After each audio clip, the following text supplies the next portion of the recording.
I'd be willing to bet you've never got a phone call that began with, "Hey, I have good news. Guess who died?" That would surely get your attention. Hey, welcome to Mornings with Bishop Robert. Thanks for joining me. Come on in and have a seat with me as we talk about someone you know who died recently. My goal is to introduce people to the Jesus they never knew, and then help them get to know him and his word personally and better. So if our time together today speaks to your heart, let me invite you to like, subscribe, and also share with a friend. So, I have good news. Guess who died? It's certainly not a phrase you hear often. If you do hear it, it's typically followed by the name of some utterly evil, dastardly person. You hear the name and a smile comes to your face. Or if you don't recognize the name, the smile comes once you're reminded of horrific deeds perpetrated by this person. I'm sure names and events are popping into your mind right now. Hitler, Bin Laden, Mao, Pol Pot.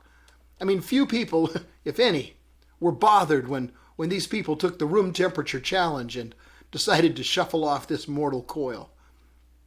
Well, I have good news. So let me pop the question. Guess who died? I did. Today's verse says, I have been crucified with Christ, and it's no longer I who live, but Christ who lives in me. Hey, well, first of all, let me assure you, this is truly terrific and wonderful news, because the old me definitely needed to die. Now, the Bible doesn't use the term the old me. It says the old self, or in some translations, the old man. But whatever the term, that guy needed to die. Thoroughly evil, driven and controlled by sinful desires, utterly self-centered. I was wholly out of control.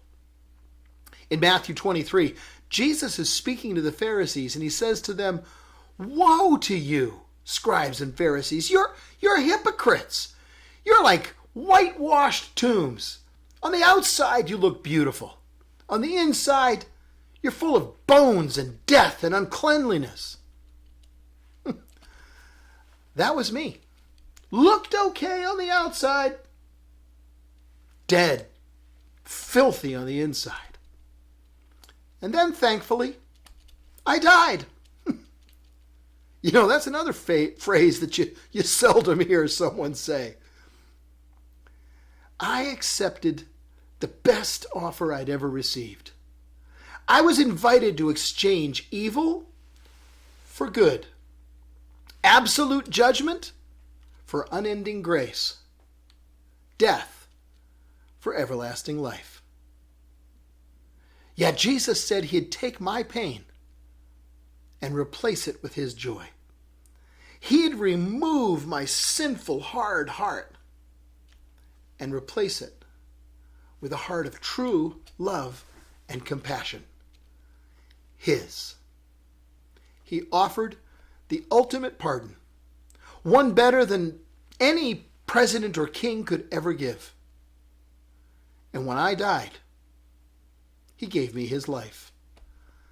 So it truly is no longer I who live, but it's actually Christ who lives in me.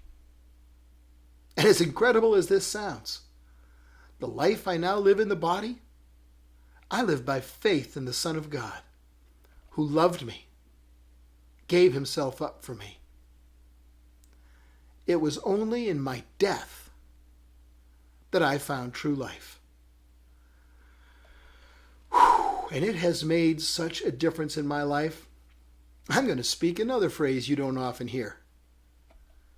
I hope you die. In fact, I hope you die soon. I think it'd be great if you died today. And I'd like to help in any way I can. Then we'll both be able to tell people, I have good news. Guess who died? Isn't it wonderful? Well, that's all we've got time for today. But can I ask you to help me introduce people to the Jesus they never knew? Help them die and help them get to know him and his word personally and better. Please do like this video. It helps more people see it. Then click follow or subscribe so you and I can get together every day. If you click the link in the description, you'll get a free copy of my book, Count to One. You can download it to your own inbox. Hey, one more thing. Share this with a friend, would you? Because as you do, you know you're part of the team, touching hearts all over the world with the love of Jesus. Thanks for helping.